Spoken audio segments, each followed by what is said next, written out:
Let's start by clearing something up. When we talk about a rare aura, we are not talking about glittery colors around the body. In Jungian language, your aura is your psychological atmosphere, the invisible field that comes from everything you have lived, faced, denied, and finally integrated. When you stand next to someone, you are not just beside their body. You are inside their story, inside their unresolved conflicts, inside the way they relate to truth, to pain, and to their own shadow.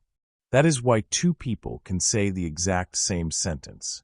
"I'm fine, don't worry about me." And your body believes one and quietly distrusts the other.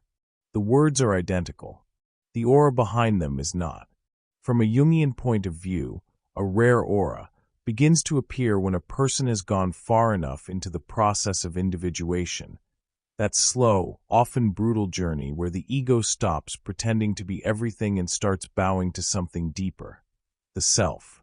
Most people never go that far. They build a persona, a social mask, and live almost entirely from there.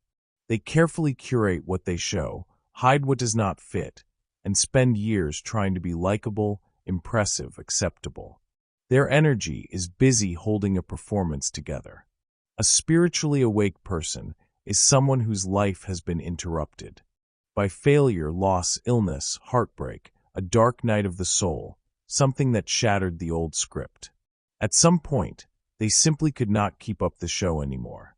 The mask cracked, and when the performance collapses, something strange happens inside.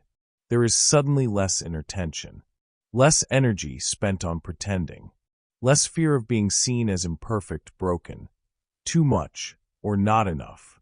That freed-up energy doesn't vanish. It changes direction. It becomes presence. You feel it around people who do not need to dominate the conversation, yet somehow anchor the room. They are not trying to be special, but you feel safer when they are near. They don't sugarcoat reality, but their honesty doesn't crush you, it steadies you. Their nervous system seems to say, "I've already sat with monsters inside myself. I don't have to run from yours." Jung would say this is what happens when a person no longer identifies only with the ego and starts living from a deeper center. The self, this inner organizing principle, begins to shine through, not as perfection, but as coherence. Their joy is no longer manic or performative. Their sadness is no longer theatrical. Their opinions are no longer echoes of whatever the group wants to hear. Everything in them feels real. That reality is what you experience as a rare aura. Not a halo, not a mystical superpower, but the unmistakable vibration of someone who has stopped bargaining with their own soul. Here is the paradox. Spiritually awake people do not radiate differently because they are always calm, enlightened, and above everything. They radiate differently because they are in honest contact with what is truly happening inside. Fear, anger, grief, gratitude, without so much psychological makeup on top. Your body recognizes that honesty before your mind can label it. You might feel drawn in, or strangely emotional, or even a bit exposed around them, and you don't fully understand why. Later in this video, we'll look at how this inner honesty begins to reshape something very concrete. The way their eyes, voice, and body reveal more truth than their words ever could. Let's start with the eyes. In people who spend their whole life defending an image, the eyes are busy scanning. Do they like me? Do I look okay? Am I winning? Am I losing? Even when they are smiling, there is a restless quality there, a slight tension, a subtle hunger, a constant checking. The eyes of a spiritually awake person move differently. It's not about being intense or staring into your soul all the time. It's about how much they are willing to truly see. They can hold your gaze without trying to control you. They can look at your pain without panicking or changing the subject. They can notice what is uncomfortable, the silence, the tears, the truth, and stay. Why? Because they have already seen those same things inside themselves. They have looked at their own jealousy, rage, loneliness, trauma, emptiness. And instead of covering it with spiritual slogans, they sat with it long enough for something wiser to grow around it. That inner work changes the micro-expressions. The eyes become less defensive, less sharp, less addicted to comparison. Sometimes they even look a little tired, not in a defeated way, but in a "I am done pretending" way. There is more compassion in their gaze, but less tolerance for games. Now listen to the voice. Most people's voices are slightly edited as they speak. They bend their tone to fit in, to sound smarter, nicer, tougher, more spiritual, more confident. It is as if every sentence passes through a filter. What will they think of me if I say this? In a spiritually awake person, the voice starts to come from a deeper place. The tone slows down. There are more pauses. Not because they are trying to sound wise, but because they are actually listening to themselves, to you, and to what is trying to emerge between you. When they speak, you don't just hear opinions. You hear experience. You hear someone who has bled for the words they are saying. Their voice doesn't need to shout to have impact. Even when it is soft, it carries weight, the weight of someone who has already said no to the wrong things and yes to the right ones at a high cost. That cost imprints their sound. And then there is the body. The body of a spiritually awake person rarely looks perfect, polished, or posed. But it often looks less at war with itself. They might still feel nervous or insecure at times. They are human, but their body is not a battlefield of constant self-rejection anymore. You can sense more settling in their posture. The shoulders exhale. The jaw is less locked. The hands are less desperate to prove a point. Jung believed the body is not separate from the psyche. It is one of its languages. So when the inner center shifts, the body follows. You see it in how they walk into a room. Not trying to disappear, not craving the spotlight, simply arriving. You see it in how they hug, how they sit, how they breathe when something uncomfortable is said. Their presence doesn't scream, but it doesn't shrink either. Eyes that are willing to see. A voice that carries lived truth. A body that is slowly making peace with itself. This is why their aura feels different. The ego is no longer choreographing every gesture. Something deeper, the self, is quietly choreographing how they occupy space. And as this rare aura grows, it starts to have another effect that Jung understood very well. Their very presence begins to call out the truth in the people around them. And not everyone is ready for that. Jung understood that a person who has gone through real inner transformation becomes a kind of living mirror. They don't try to expose anyone. They don't walk around diagnosing people. But their presence quietly reveals where others are still hiding from themselves. Some people feel strangely safe around them. They find themselves opening up faster than usual, saying things like, "I don't know why I'm telling you this. I never talk about this with anyone." That's the magnetism of a rare aura. Your nervous system feels the difference between someone who wants to use your vulnerability and someone who has made peace with their own. Other people, however, have the opposite reaction.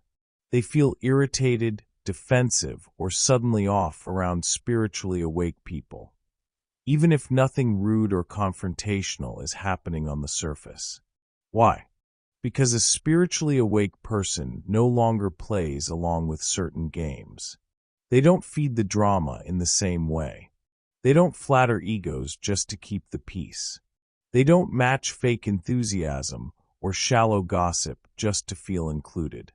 Jung would say, their ego has lost interest in a lot of the old strategies. For someone who is still deeply identified with their persona, their carefully curated image, this is uncomfortable. They are used to being mirrored in a certain way, admired, feared, obeyed, entertained. When they stand in front of a spiritually awake person, something doesn't work anymore. The buttons they usually press in others don't give the same response. The manipulation doesn't land as easily. The guilt trips feel weaker. And because they can't access that familiar power, they often interpret it as, "You're cold. You've changed. You're distant. You think you're better than everyone." But that's not what is really happening. What they're actually feeling is the absence of your old compliance. Your energy is no longer bending itself into the shape that keeps them comfortable. Spiritually awake people radiate differently because they have allowed something radical to happen inside. They have stopped organizing their entire life around not being abandoned, not being disliked, not being misunderstood. Of course, they still feel those fears. They are human, but those fears no longer get the final vote. That inner shift changes the field around them. Deep down, many people can sense it, even if they can't explain it. This is someone I cannot control in the usual ways. To the insecure, that can feel like rejection. To the narcissistic, it can feel like an attack, even when nothing aggressive is being done. To the spiritually asleep, it can feel like an uncomfortable spotlight shining on parts of them they would rather not see. Jung wrote that when an individual begins to individuate, to become more of who they truly are, they automatically disturb the collective patterns around them. Not because they are trying to be rebels, but because truth always disrupts what is false. You will notice this in small, everyday moments. You stay quiet instead of laughing at a cruel joke. You don't rush to rescue someone from the consequences of their own choices. You say no without over-explaining, apologizing, or offering a dozen excuses. You don't pretend you're okay just to make everyone else comfortable. On the outside, these are minor behaviors. On the energetic level, they are tectonic shifts. People who are ready for growth will often feel inspired by this. They might even say, "Being around you makes me want to be more honest with myself." People who are attached to their illusions will feel something else. Exposed, frustrated, or vaguely threatened, again, without fully understanding why.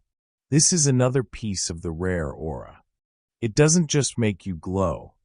It changes what your presence allows. You become less available for certain dynamics. Less available for constant self-betrayal. Less available for emotional blackmail. Less available for fake harmony that costs you your sanity.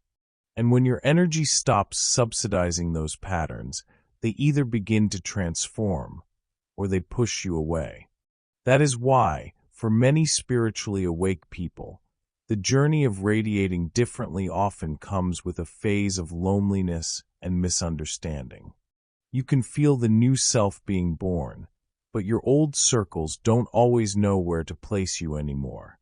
You are no longer who you were, and not everyone is interested in meeting who you are becoming. Jung would not see this as failure. He would see it as a sign that your center of gravity has shifted. You are no longer living to keep the collective comfortable. You are beginning to live in alignment with the deeper, quieter demands of your own soul. And that has a cost, the silent grief, the hidden loneliness, and the strange relief that comes when you accept that radiating differently will unavoidably change who walks with you and who doesn't. There is a part of this story that almost no one talks about. Everyone loves the idea of radiating differently, until they realize what it actually does to their life. When your aura starts to change, your outer life usually cannot stay the same. The invitations you once accepted without thinking suddenly feel heavy. The conversations you used to tolerate now leave you exhausted.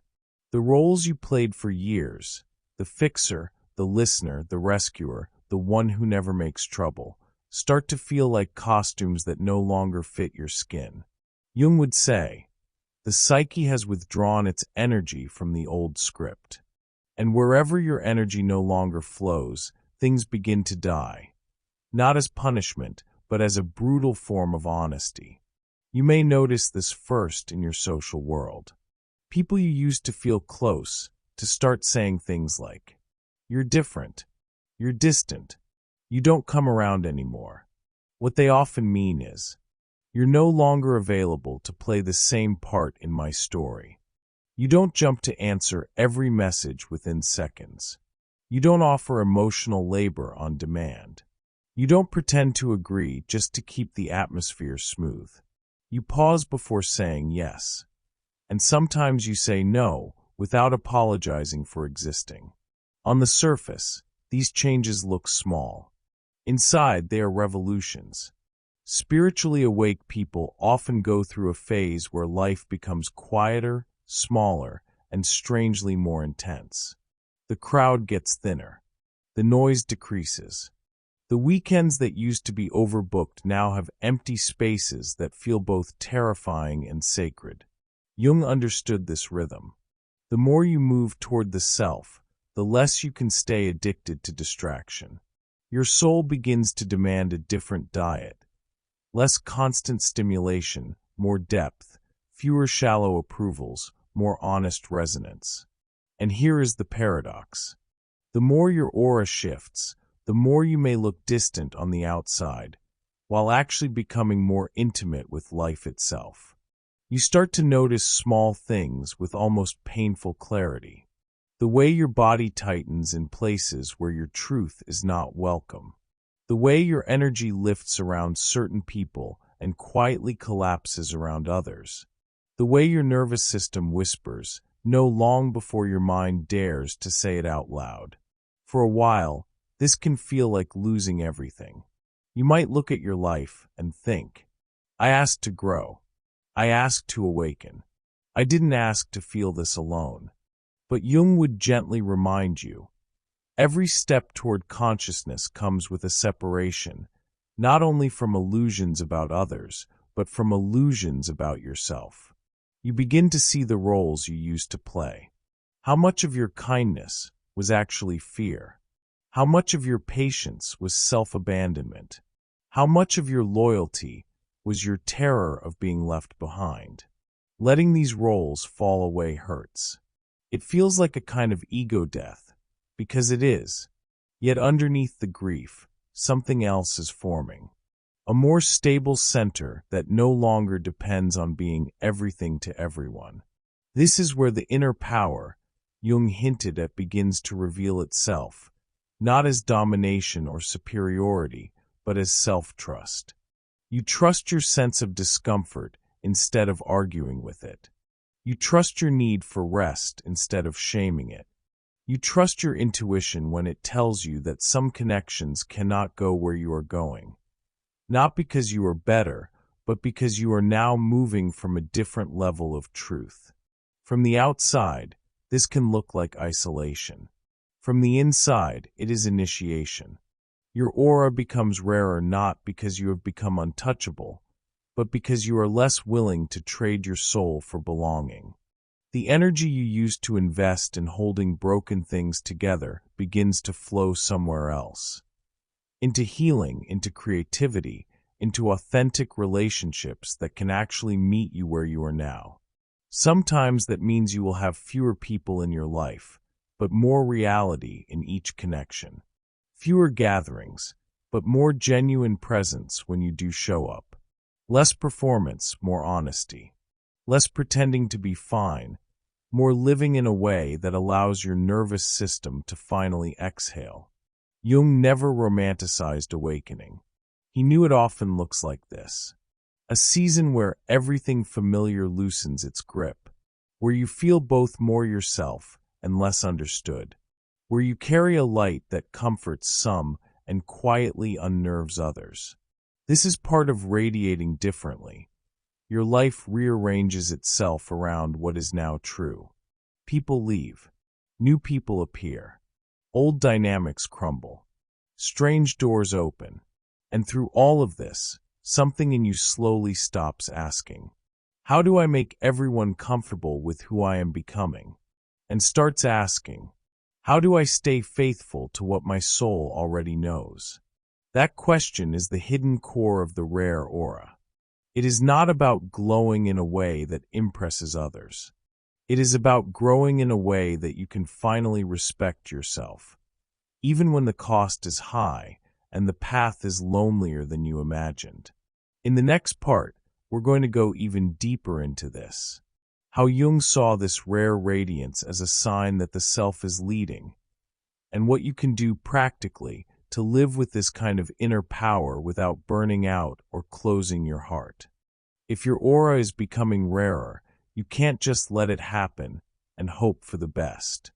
You need to live in a way that actually supports this new level of energy.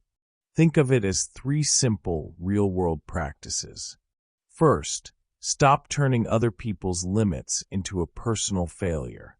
You're going to feel this as your awareness grows. You see more, you feel deeper, you want conversations that don't die at the surface. And a part of you will think, if I just explain better, if I just hold more space, they'll come with me. Sometimes they won't. Not because they're bad, but because their soul is on a different timeline. Your job is not to drag anyone into consciousness. Your job is to stop shrinking your truth just to keep everyone comfortable. Let people stay where they are, while you stay honest about where you are now. The moment you stop arguing with this, a lot of exhaustion leaves your body. Second, treat your nervous system as part of your spiritual practice. Spiritually awake people feel like antennas. You pick up tension in a room, lies inside a smile, grief hiding behind a joke. If you don't consciously care for your body, that sensitivity turns into constant overload. So make it practical. Give yourself pockets of quiet every day, even if it's just a few minutes where no one has access to you. Let your breath slow down and actually feel it. Move your body, walking, stretching, dancing in your kitchen, shaking off the day. Reduce unnecessary noise.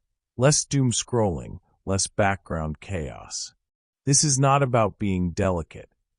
It's about giving the self a stable base to work through, instead of living like a soul with a permanently frayed wire.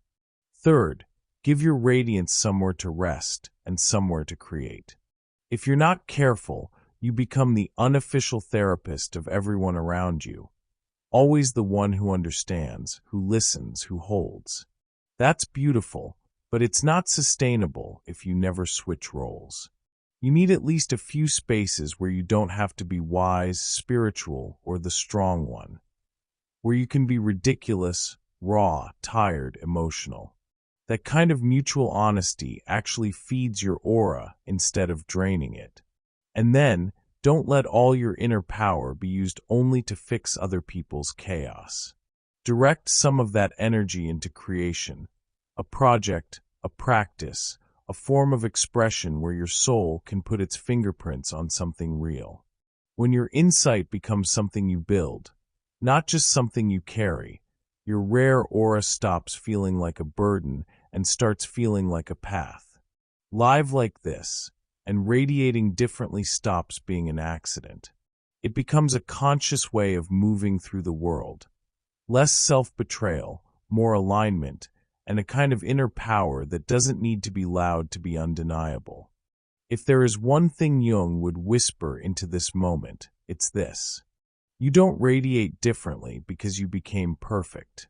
You radiate differently because you stopped abandoning yourself. A rare aura is not a gift for a chosen few. It's what begins to appear when you walk through your own darkness without lying about what you found there, when you let the self, not fear, decide who you are becoming. So if as you listened, you recognized yourself in the way people react to you, in the loneliness, in the depth you can't turn off, then maybe this is not too much. Maybe this is your soul quietly confirming. You are already changing the field around you.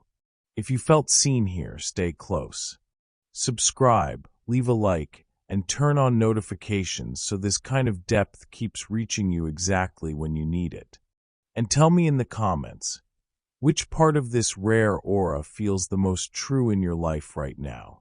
Because this is not the end of the conversation. In a next video, we'll go even further into Jung's world, into another hidden layer of spiritual awakening that most people never name, but your soul will recognize instantly.